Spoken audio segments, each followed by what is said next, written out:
Saya minta Bupati Bima, ya, jangan bermacam-macam dengan hal ini. Ya, jangan bermain dengan P3K ini. Kalau tidak mau berurusan dengan hukum. Itu kumpul uang 30 juta. Ya. Kemarin datang ke Suara Mandi 30 juta datang ke sekolah oleh oknum kepala sekolah untuk loloskan P3K ini. Ini adalah SKTPU yang dipasarkan Bupati Bima. Kebijakan Bupati Bima tanpa konsultasi dengan kami DPR. Ada indikasi bahwa ini dipaksa. Ini sudah jelas ada kejahatan, makanya saya larang Bupati jangan bermain-main dengan kasus P3K P1 ini, karena saya khawatir dia pasti akan berhadapan dengan hukum.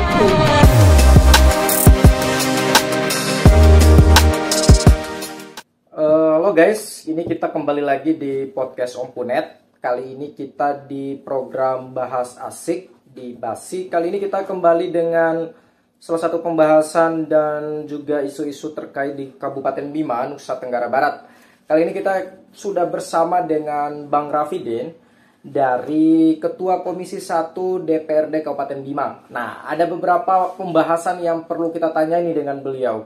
Yang baru-baru ini Bang ya, berkaitan dengan isu bahwa ada kejanggalan nih Bang, dari perekrutan P3K yang saat ini lagi ramai di Kabupaten Bima juga, bahwa ada kejanggalan formasi, terus ada kejanggalan permainan, dan bahkan ada kejanggalan-kejanggalan berkaitan dengan prosedur di mana pegawai-pegawai honorer ini yang akan diangkat ini Bang.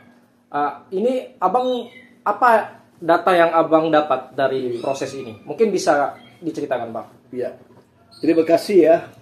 Assalamualaikum warahmatullahi wabarakatuh. Terima kasih saudara saya ya dari manajemen Om Punet yang sudah datang mewawancarai saya sebagai Ketua Komisi 1 DPR Kabupaten Bima. Karena memang tugas saya bidang kepegawaian ini kan ya mengenai pengangkatan P3K ini. Sebenarnya kejadiannya sejak tahun 2021 ya, udah jadi masalah ya. Cuman kami masih melihat beberapa bukti ya, sehingga itu yang membuat kami itu tidak terangkat masalah-masalah sejak tahun 2021, lebih tahun 2022 itu kan. Nah, di tahun 2022 ini modusnya sama Pak dengan tahun ini. Apa sih masalahnya dalam kaitan perekrutan P3K ini ya? Pada hari Selasa lalu saya sudah memanggil pihak BKD, Badan Kepegawaian Daerah Kabupaten Bima, yang waktu pemanggilan kita oleh Komisi 1 waktu itu hadir semua anggota Komisi 1 ya.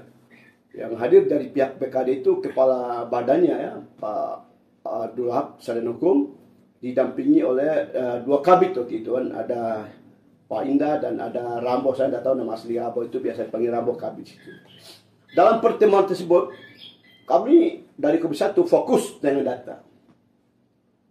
Saya sebagai ketua yang memimpin langsung rapat waktu itu mempertanyakan mana bukti ya surat dari BKN yang berkaitan dengan jumlah formasi yang diberikan sekitar 2.895 ya. Jadi ya, alhamdulillah Kabupaten Bima tahun ini mendapat formasi 2.985. Dibagi tiga ya apa ya jabatan. Pertama jabatan fungsional guru. Itu formasinya 2.157. Yang kedua jabatan fungsional kesehatan 587. Yang ketiga jabatan fungsional tenaga teknis itu 241, totalnya 2985. Untuk tahun ini? Untuk tahun 2023. Nah, ya, kalau tahun 2022 itu kita dapat jatah sekitar 549 ya. Enggak, ini harus jelas juga kita bicara. Tahun 2022 Kabupaten Bima mendapat jatah formasi 549 untuk formasi P3K, tenaga guru 373, tenaga kesehatan 90, tenaga teknis 86. Itu tahun 2022. Ya. Ya, saya juga udah dapat ya. Siapa saja yang lulus P3K tahun 2022 ya. Udah, ini ada dari tenaga kesehatan, ada dari tenaga guru. Ya. Nanti kita ungkap untuk tahun 2022. Sekarang saya mau bicara dulu tahun 2023, mohon maaf ya. Tahun 2023 ini yang katanya baru-baru ini ada berita dari Kepala BKD, ada 1.162 guru P3K yang diangkat tanpa tes. Ya. Saya sebagai salah satu pejabat negara menilai bahwa pernyataan Kepala BKD ini adalah pernyataan yang membohongi publik. Ya. Pernyataan yang ngawur, pernyataan yang yang tidak paham sama sekali. Bagaimana ya ceritanya mengangkat secara langsung 1162 guru yang tidak jelas sebagiannya. Jadi saya bukan tidak sepakat dengan pengangkatan guru P1 ya. Yang saya pertanyakan itu P1 ini yang mendapatkan passing grade sampai dapat predikat ya, maaf ya, P1 ini, prioritas 1 ini siapa? Berarti ada nilai-nilai di situ, Bang? Iya, ada nilai. Kan gini, tahun 2021, pemerintah Kabupaten Bima, dan itu mungkin berlaku seluruh Indonesia, telah mengadakan tes kompetensi kedua bagi guru P3K, dan pada saat hasil tes tersebut, saya tidak tahu berapa jumlah peserta yang ikut ya, tapi saya udah lengkap datanya. Yang lulus passing grade itu nggak semuanya yang ikut tes. Contoh ya, misalnya tenaga Islam, guru agama Islam, guru agama Islam misalnya yang ikut tes, ya, yang ikut tes di salah satu ruangan, ya, misalnya di salah satu sekolah waktu itu di Bima ini ada di Kumbe dan lain sebagainya ya. Itu saya baca bukan saya baca, data yang saya peroleh di Kumbe ini ya. Ya, kita kan bicara data ini, Pak. Ya, contoh ini ya. Ini contoh ya. Panitia Seleksi Nasional Pengadaan CASN 2021, hasil seleksi kompetensi 2 pengadaan P3K guru 2021. Ini BKN punya ini. Ya. Ini BKN ya. Kode instansi kode 7604 instansi pemerintah Kabupaten Bima. Kelompok jabatan JF guru 1, jabatan fungsional guru 1, ahli pertama guru agama Islam. Ini contoh nih ya. Lokasi formasi SDN Impres Kumbe misalnya. Di SDN Impres Kumbe waktu itu ada yang jumlah guru peserta itu 322 peserta. Tapi yang hadir itu 312, yang tidak hadir 10. Ini contoh ya. Ini ini di salah satu baru satu jurusan ini. Satu jurusan. Nah, tapi lokasinya satu, yaitu SDN Impres Kumber. Nah, dari 312 yang datang ikut tes, yang lolos passing grade itu hanya 99 orang.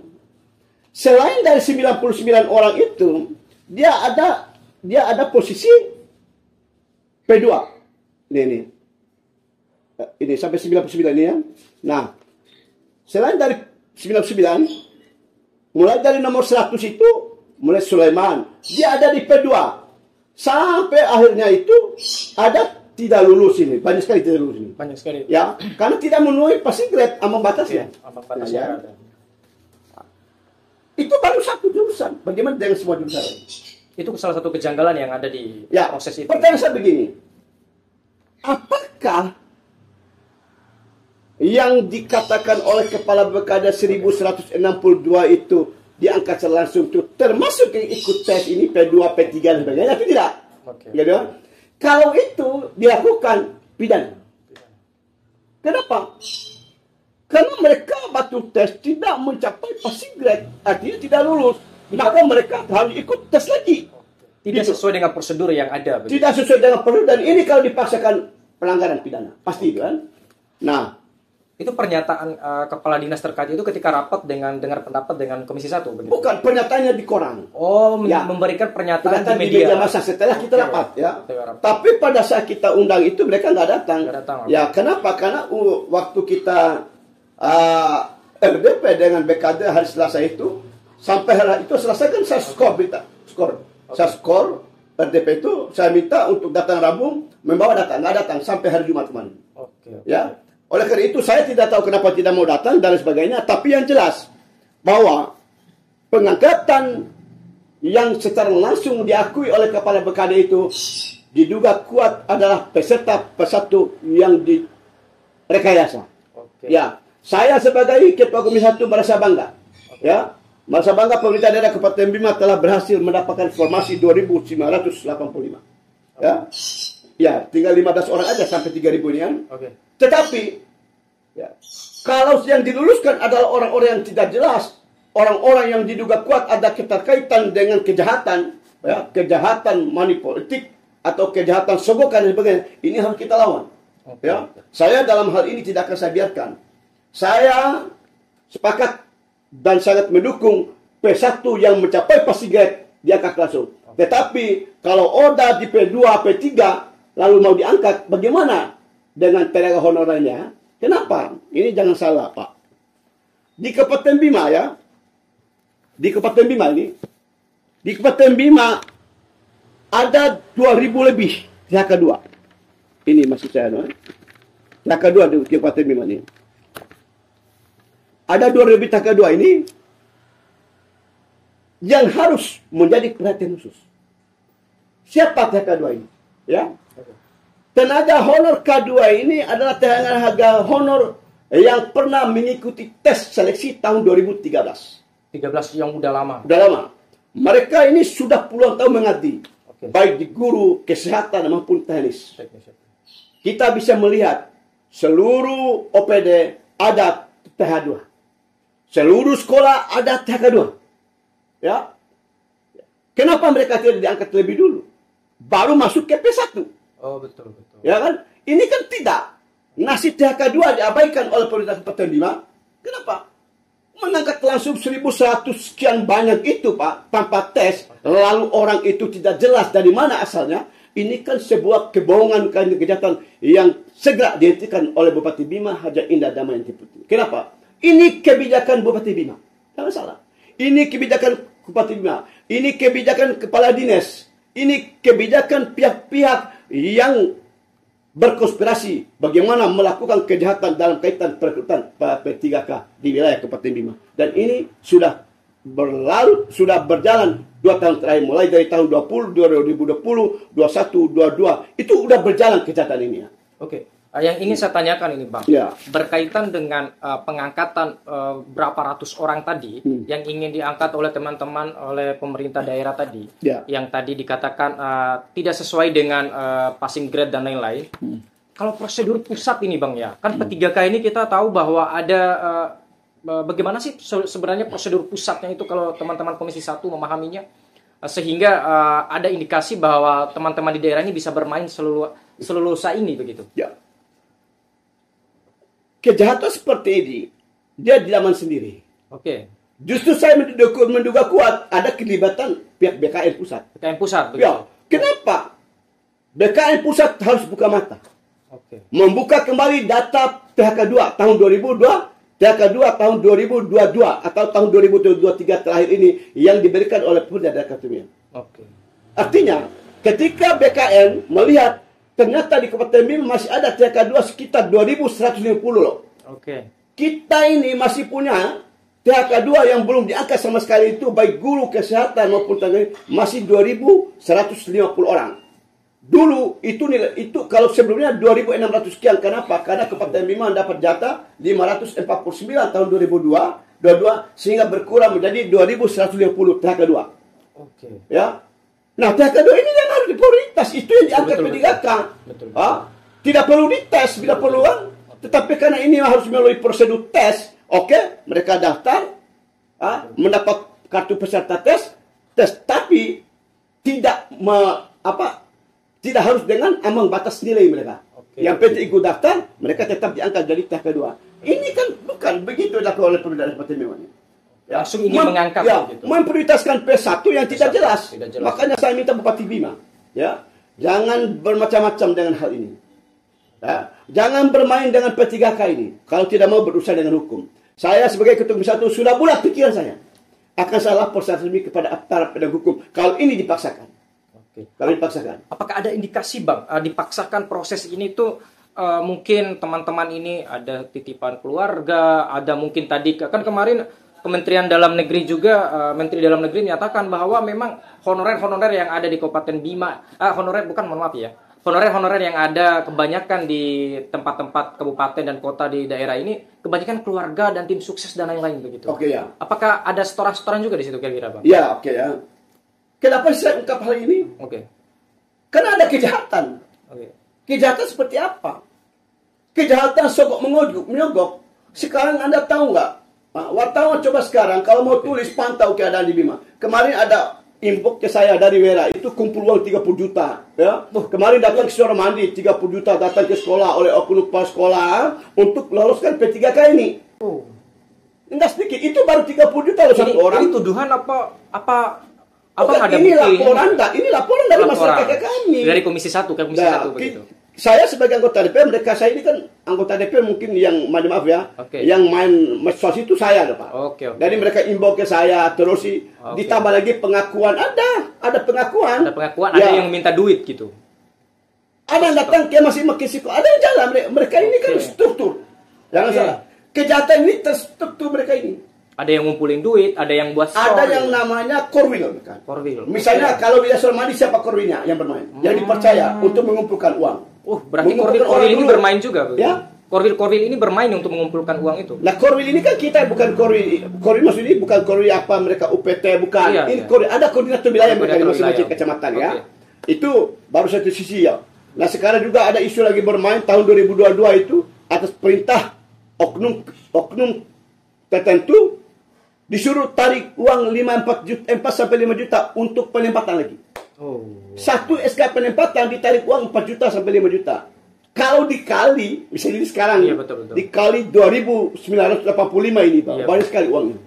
Ya kan? Makanya korupsi yang datang berbagai sumber. Ada untuk korupsinya di pungli ya, Pungli. di penempatan tadi SK penempatan berbagi P3K 30 sampai 60 juta Pak.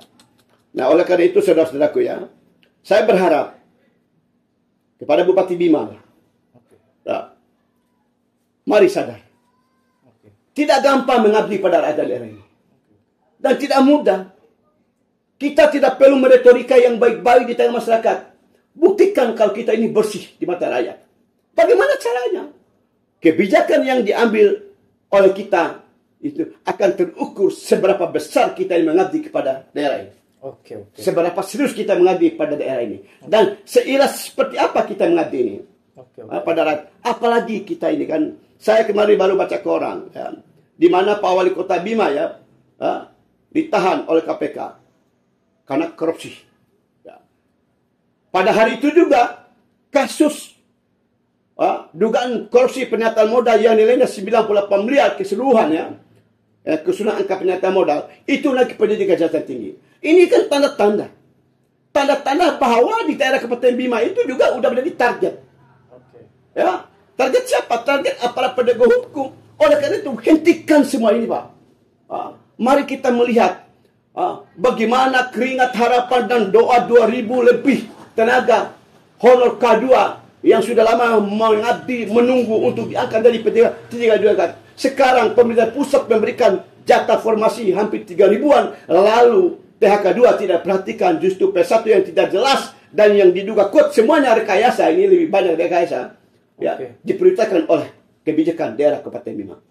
Ya, kalau ini dipaksakan, ya kita terpaksa. Mari kita voter. Saya terpaksa membawa masalah ini ke hukum. Tapi sekali lagi harapan saya bermohon, mau dengan hormat ya, kepada BKN, Menpan untuk serius, ya, memperhatikan tentang perekrutan P3K yang ada pada Bima ini. Kalau sekiranya membawa mudarat, kita tunda dulu. Kita tunda. Bila perlu, ya, turun tim seleksi dari PKN itu. Jangan sampai nanti yang kita khawatirkan adalah ada kejahatan konspirasi kong-kali-kong oknum panitia dari BKN dengan kabupaten. Sehingga apa? Rusaklah semuanya. Gitu.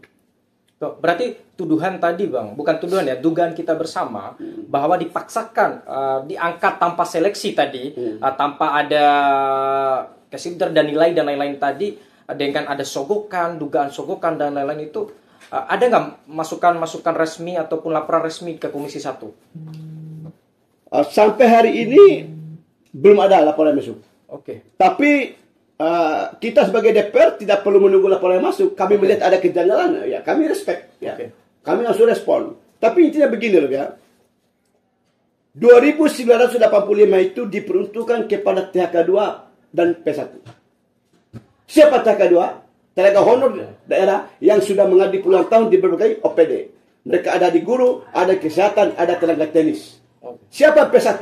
P1 adalah guru yang mengikuti tes kompetisi tahun 2021 yang lulus passing grade.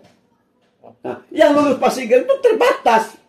Itu jumlahnya kalau nggak salah keseluruhan dari ikut tes itu, yang tersisa ya, yang belum ada penempatan waktu itu, yang belum ada sekolah penempatan itu lebih kurang sekitar 300-an, bukan 1.100 lebih. Ya, saya contoh. Ini contoh Pak yang tahun Dikpora ya. Ya, kalau saya bicara data ya. Ini saya punya data ini. Pemerintah Kabupaten Bima, data tenaga penunjang utama Dikes, Dikpora dan Satpol PP tahun 2021. 21 ini ya. Lihat ini.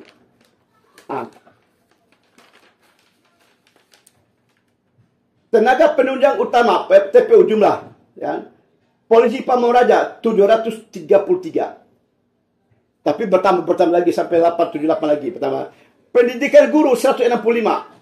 Terdiri wilayah Tambora 25, wilayah lain 140. Artinya tersebar di wilayah kecamatan. Tenaga TPU ini tahun 2021. Nah, kesehatan 568. Dokter 15. Nakes lainnya 425. Supir PKM 23. Satpam PKM ya. Satpam PKM 19. Nakes edukasi sosial 17. Nakes supir edukasi sosial 2. Nakes edukasi sosial 22. Ini tertera semua. Totalnya 1.466. Itu tahun 2021. Ya. Pertanyaan begini. Tahun 2021 Dikpora itu punya tenaga TPU itu 165. Ya. 2022 muncul 1.985 ini sampai 2023 1195 dari 165 tadi. Kok bisa naiknya begitu? Nah dari mana mereka ini? Nah itu makanya. Ini adalah SKTPU yang dipaksakan Bupati Bima. Dipaksa. Kebijakan Bupati Bima tanpa konsultasi dengan kami DPR. Ada indikasi bahwa ini dipaksa. Ini sudah jelas ada kejahatan, makanya saya larang Bupati jangan bermain-main dengan kasus P3K P1 ini, karena saya khawatir dia pasti akan berhadapan dengan hukum. Betul. 2021 165. 165 betul. Ya, ini. Tenaga TPU nih. Iya. Ini jelas data dari Komite Bima nih. Oke, 165. Dari BKD nih. Oke. Tapi 2022 muncul lagi 1.185. 1.195, maaf, 1.195. Itu namanya siapa-siapa aja itu, banyak sekali. Artinya ada sekitar 900 lebih guru TPU yang muncul dalam setahun. Wow. Sampai 2009. Nah, apakah mereka ini juga yang akan dilulus oleh Bupati? Oke, paham. Nah, ini orang baru mengganti 2-3 tahun. Tiba-tiba langsung mau diangkat menjadi P3K. Ya. Wow. Mau diangkat P3K. Itu yang saya bilang Bupati jangan macam-macam. Nanti akan dipertanyakan apa dasarnya Bupati mengeluarkan SKTPU terhadap 1.000 orang. Oke. Kita kalau dari 185 ini kan termasuk THK 2 juga di sebagian ini. Tapi totalnya nggak sampai segitu, nggak sampai tadi 165 tadi. Sampainya kok banyak 165. banget gitu ya. Kalau dulu kan ada tenaga Honda. Kalau tenaga Honda, tapi sudah ada perubahan status nama aja dari Honda ke TPU. Nah, 2021 TPU di Dikpora itu hanya 165. Itu termasuk THK 2 jalannya. Gitu loh. Tapi 2022 dia muncul 1195 ini dari mana? Tiba-tiba naiknya begitu. Tiba-tiba naik sampai 1.000-an ini dari mana? Itulah yang saya sampaikan Bupati. Jangan macam-macam. Mau berhadapan dengan hukum. Saya jujur, saya ini lapor resmi kapal berhukum, kan main-main saya ini. Sedangkan yang sudah mengabdi puluhan tahun tadi tidak diangkat. Makanya kalau mau angkat dulu semua THK 2 dari 2945 ya. Formasi kita tahun 2023 ini saya minta prioritaskan 2150 THK 2 diangkat semua dulu, baru dibawa ke P1. Siapa P1? P1 yang lulus passing grade tadi yang lebih kurang 300 akan terangkat semua. Misalnya begini, ya. 2.985 formasi, kalau dikurangi 2.150 kan berarti masih ada sekitar 900-an itu. Oke. 800 lebih. Dikurangi 300 yang P1 tadi yang belum ada penempatan tahun 1, ya, masih sisa lagi tuh. Nah, tersisa itulah untuk umum itu yang non ASN dan sebagainya. Kalau mau jujur bermain, tapi kalau bermain dengan P1 fiktif misalnya, ya tunggu aja. Itu aja masukan saya. Oke. Berarti nanti kalau seandainya deadlock ini dari eksekutif juga tidak ada kejelasan dan segala macam, apakah secara pribadi atau secara lembaga untuk dibawa ke proses hukum? Saya dari dulu, Pak. Saya orangnya fighter. Bicara kebenaran, saya tidak akan mundur sedikit pun. Siapapun orang saya tetap lawan. Dulu saya pernah lapor Bupati Bima ke KPK. Udah saya lapor. Saya lapor sama siapa? Sendiri saya lapor. Saya lengkap bahan. Yang saya lapor waktu itu adalah mengenai dana COVID juga. Ya. Tapi laporan saya bukan ditujukan kepada bupati itu, tapi ditujukan kepada seluruh pejabat yang mengelola dari COVID. Nah, sekarang muncul lagi COVID 2022 itu kan, diduga tidak diberikan. Nah, terus sekarang kasus BUMD sudah naik penyidikan. Ini siapa arahnya ini? BUMD itu menyangkut penyataan modal. Angka penyataan modal adalah kebijakan kepala daerah. Dia berkuasa. Bukan sekda, bukan kabak-kabak, bupati yang punya kewenangan untuk menentukan angka penyataan modal. Sekarang naik ketika penyidikan oleh Kejaksaan Tinggi. Ya, kalau udah masuk ke penyidikan, berarti sudah ada calon-calon tersangka. Siapa calon tersangka? Bupati Bima sudah diperiksa oleh Kejaksaan Tinggi. Ya, lebih kurang 9 jam. Pejabat dari kepala keuangan juga, Pak Adel Linggiardi, itu juga sudah diperiksa. Ada juga pejabat sudah banyak yang diperiksa, termasuk sejumlah direktur bank yang menerima dana penyataan modal. Sekarang kasus naik. Siapa yang jadi sasaran tersangka nanti ke depan? Ya? Tidak tutup kemungkinan. Ya, Bupati Bima juga bisa kena loh kasus ini penyataan modal ini. Kenapa? Karena yang menentukan angka penyataan modal itu adalah bupati, bukan siapa-siapa. Yang menjadi masalah sekarang itu uang itu nyampe nggak ke perusahaan? Berapa banyak nilainya? Berapa dividennya? Pernah nggak dilakukan pemeriksaan rutin 3 bulan atau 6 bulan sekali oleh inspektorat tentang uang rakyat yang masuk ke ini, lalu dibiarkan tidak pernah diaudit? Nah, ini kan masalah dan menjadi kasus. Makanya Kejati menaikkan status dari penyelidikan ke penyidikan. Ini langkah hukum yang sangat bagus dan cepat, dan saya sebagai Ketua Komisi 1 memberikan apresiasi, kebanggaan besar untuk Kejati NTB ini. Kenapa? Karena serius menangani kasus korupsi yang ada di NTB, khusus di wilayah Kabupaten Bima. Nah, saya khawatir juga kasus P3K juga ini akan menyeret kepala daerah kita. Karena ada dugaan juga ada setoran-setoran tadi. Begitu. Ini aja kita bisa masuk. Bagaimana caranya? Pertama, apa dasar hukum pengangkatan tenaga TPU? Padahal sudah ada larangan ini. Kedua, dengan pengangkatan tenaga TPU yang mencapai ribuan, itu akan menghabiskan APBD puluhan miliar. Di Bima sampai sekitar 70 miliar per tahun APBD TPU untuk membayar gaji TPU ini. Hanya untuk menggaji. Menggaji TPU. Sehingga rakyat tidak bisa menikmati bangunan. Itu loh. APBD kita hanya 1,8 triliun itu kan. Nah, ini juga akan membawa masalah yang sangat luas, berdampak luas juga bagi kebijakan daerah, kecuali Bupati Bima mau berusaha dengan hukum. Ayo silakan lanjut. Tapi saya jujur, untuk masalah P3K, dalam waktu dekat saya akan laporkan dokumen ini, saya akan serahkan ke aparat penegak hukum. Kalau seandainya tidak ada komunikasi lanjutan dan juga ada penyelesaian yang jelas, saya maunya berhenti bermain. Berhenti dulu. Ya. Perekrutan ini berhenti dulu atau seperti apa? Berhenti bermain P3K. Oke. Ya, angkat semua TK2. TK2, oke. Ya, sisa dari TK2 bawa ke P1. P1, oke. P1 yang sudah lolos passing grade pada saat ikut tes kompetensi tahun 2001. Itu diangkat semua dulu. Ya, baru bawa ke non-SN. Siapa non-SN? Itu P2, P3 atau non-SN lainnya. Itulah yang dimaksud non-SN itu. Yang tidak lulus passing grade, mereka bisa ikut di situ gitu loh, Pak.